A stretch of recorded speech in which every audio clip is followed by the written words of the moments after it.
Has anyone ever heard of what happens on the 5th Wednesday of the month? My friend Krista just told me about it. I thought she was joking, but now I know that isn't true. Not every month has a 5th Wednesday, so it only happens occasionally. I did the math, and most years have 4 months with 5 Wednesdays in them. Krista seemed surprised I had never heard about this. She and her husband Mike were shocked, actually. They said everyone they know is aware of this, and has been since childhood. Just in case you're out of the loop, like me, let me tell you about this phenomenon. Apparently, on the 5th Wednesday of the month, at 3 a.m, something happens. Maybe you sleep through it, and if so, you're one of the lucky ones. Krista said she and Mike always take sleeping pills that night, just to ensure they don't wake up. If you do happen to wake up at 3 a.m, you'll find that you're alone. Everyone in the house has mysteriously vanished. Krista told me about the first time it happened to her. Her single mother was a heavy sleeper, so she had never warned her daughter about what could happen on this particular date. In the early hours of the 5th Wednesday, Krista woke up with a start. She said there was a feeling of intense darkness, like the moon and streetlights had been extinguished.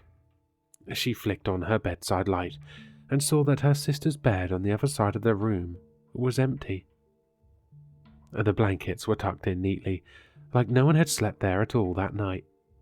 Her sister was only 4, and she was instantly worried. She climbed out of bed and wandered down the hall, checking to see if she was maybe in the bathroom. The whole house was silent. The bathroom was vacant. Krista moved to her mother's room and saw that the bed there was neatly made. Nobody was home. I asked her what she did next, and she told me she went back to bed. She was terrified, but only 6 years old. She hid under the covers until morning, and was surprised to find her mother and sister were in the kitchen having breakfast, listening to the radio. Everything was perfectly fine. Mike told me his first experience with this was pretty similar. His brothers warned him about it, but he wasn't sure he believed them until it happened to him. Mike actually went outside and tried knocking on his neighbors' doors, and no one answered. The streets were vacant, the traffic lights directing no one. The radio stations played static, white noise, with no one there to operate them. Apparently it gets worse over time. The first few times it happens to you, it's just like they described. I called up a couple other friends after my talk with Krista and Mike, and they echoed their sentiments. Yes, this had happened to all of them. My friend Jen said it was the 4th time, or maybe the 5th, when it started to change. It was a few years after her first experience. She didn't wake up every single 5th Wednesday, so it accrued gradually. It was the 5th Wednesday of July, and she woke up at 3 a.m.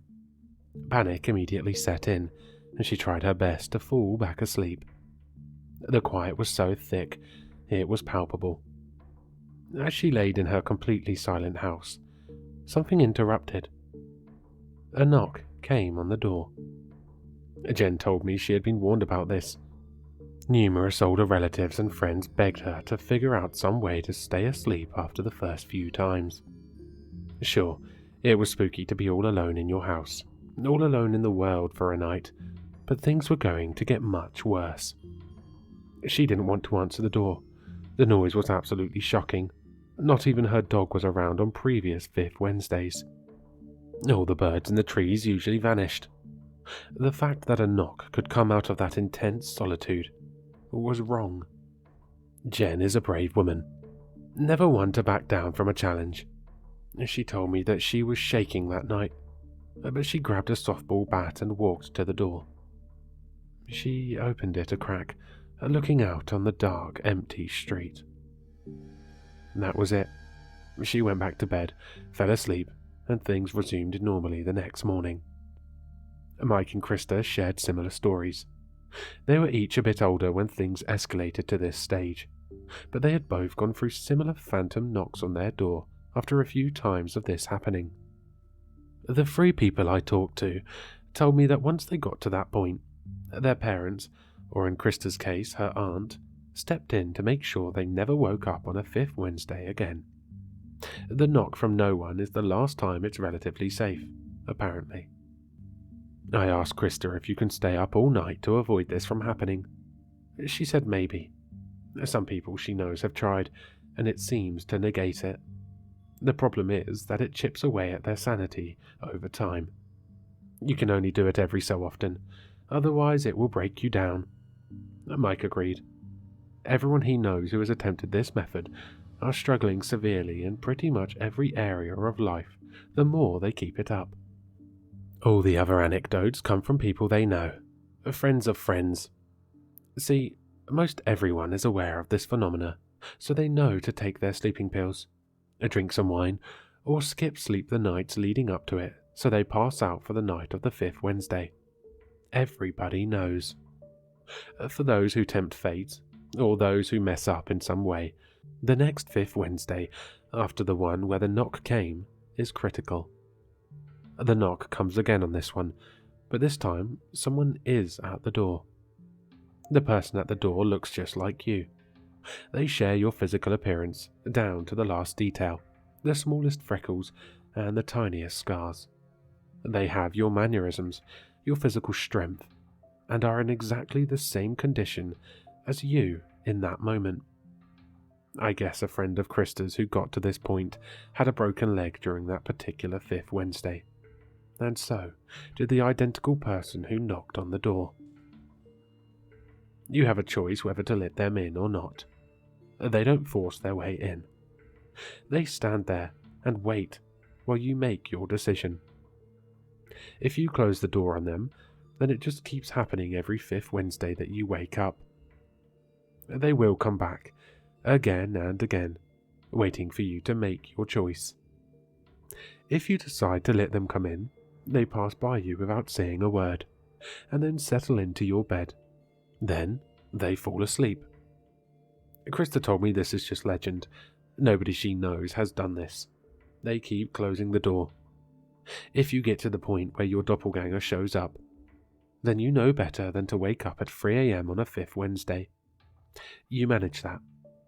There are doctors out there who will help you stay asleep on that night when it comes.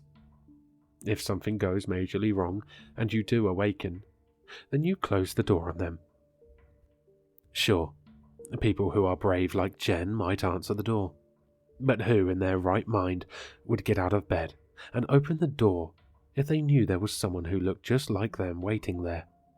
Krista and Mike laughed and told me that at that point you have no choice. Time seems to slow down once you're at the phase where there's a person on the other side of the door. They'll keep knocking, and no time will pass unless you get up and answer. You won't be able to get back to sleep. I got home, still reeling from this conversation. I did some Google searches and saw that, yes, this is something most people know about. Reddit has plenty of posts from people looking for ways to stay asleep on the fifth Wednesday. There were a few who left comments suggesting they had never heard about this, but we were definitely in the minority. How had it never happened to me? I'm a light sleeper. I've suffered from insomnia my whole life. That said, I don't typically stay up all night. I'm more the kind of person that lays awake for a few hours and finally drifts off at around 2 a.m. Maybe that saved me. I called my mum and I asked her about it. She said, sure, she knew what I was talking about. She was surprised that I didn't remember. I asked what she meant. She said around the age of 5, I began telling her about my experiences of waking up at 3 a.m. on the fifth Wednesday of the month to find everyone gone. She and my dad worked to try to keep me asleep, but I was willful.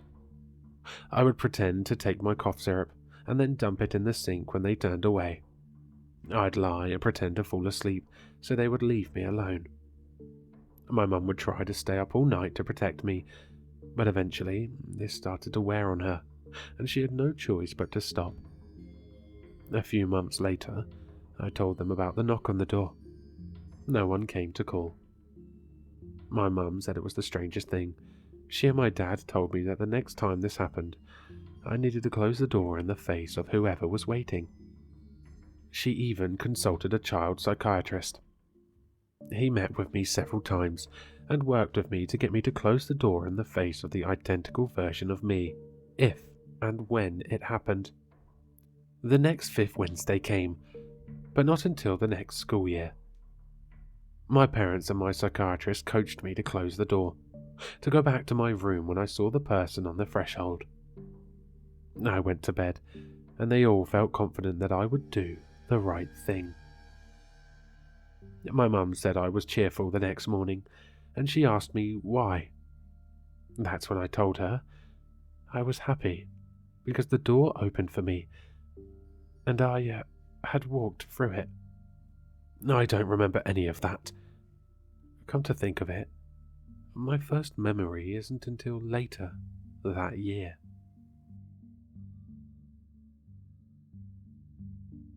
Hello listeners, if you enjoyed this story, please check out the author in the description.